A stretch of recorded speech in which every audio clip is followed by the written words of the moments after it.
어머니, 저희 애들 좀 봐주세요. 금방 올게요. 손주 둘이 이 집에 온 지도 어느덧 며칠이 지났습니다.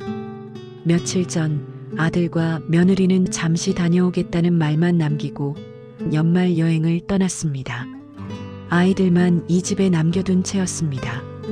손주들은 여전히 밝았습니다. 할머니 집이 익숙한지 아무렇지 않게 집안을 돌아다녔습니다. 나는 웃으며 아이들을 바라보았습니다.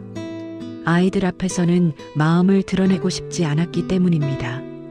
아침밥을 차리고 간식을 챙기고 외투를 입혀 잠깐 바람도 쐬었습니다. 하루는 그렇게 분주하게 흘러갔습니다. 아이들이 부모를 찾는 눈빛을 보일 때마다 나는 괜히 다른 곳을 바라보았습니다. 말하지 않아도 그 마음이 전해졌기 때문입니다. 그러다 부엌벽에 걸린 달력이 눈에 들어왔습니다. 12월 31일.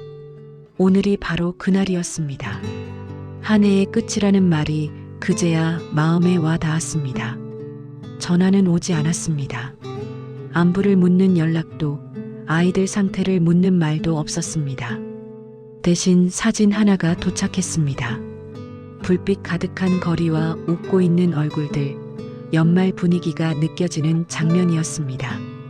나는 그 사진을 한참 바라보다가 아무 말도 남기지 않고 조용히 화면을 껐습니다. 저녁이 되고 아이들은 TV 앞에서 하나둘 잠들었습니다. 나는 아이들 몸에 이불을 덮어주며 잠시 그 자리에 서 있었습니다. 문득 이런 생각이 들었습니다.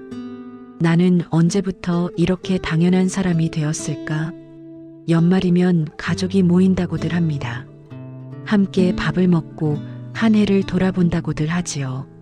하지만 오늘 이 집에는 아이들의 숨소리만 가득합니다. 어른의 자리는 자연스럽게 비어 있습니다. 부모라는 자리는 믿고 맡길 수 있어서 생긴 자리일까요?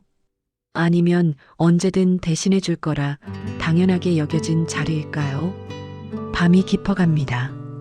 TV에서는 새해를 기다리는 이야기들이 흘러나옵니다. 아이들은 깊이 잠들었고 나는 불을 하나씩 끕니다. 12월 31일 밤 손주 곁에 남아있는 이 시간이 부모로서 당연한 자리인지 아니면 조용히 혼자 견뎌야 하는 몫인지 나는 아직도 모르겠습니다.